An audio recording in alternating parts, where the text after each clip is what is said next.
Well, there's an interesting old axiom about fear, and it goes like this. Fear is a scarecrow that's erected in the watermelon patch of the future to frighten away the timid souls so the feast may be richer for those who are not afraid. And in a nutshell, that really does explain what fear is all about, because fear can work for you. It can work to your advantage from an investment perspective.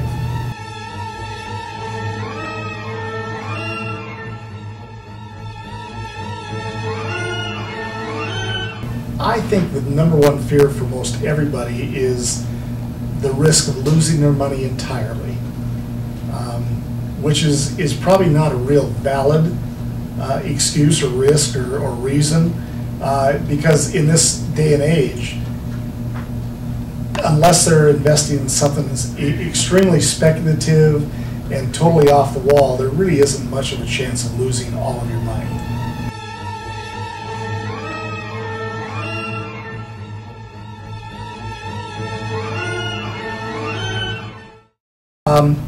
But what people really have to realize is how big this economy is in the United States and around the world.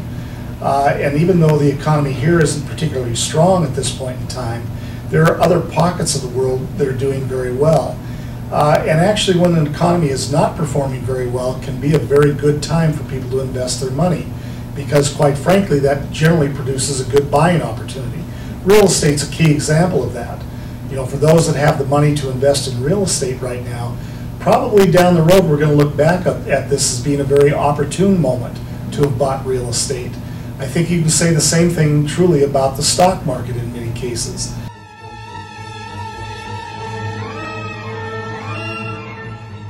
It can be to your advantage, because in essence what it does is it frightens away people who are not comfortable with that fear.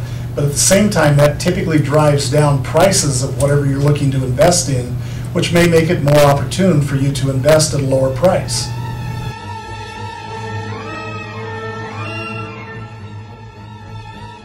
As many times in the investment world, being a contrarian and going against the crowd oftentimes works out much better than following the crowd does. And in that regard, if a client has a particular concern or fear about an investment or investing in general, the best thing they can do is come talk to me about it.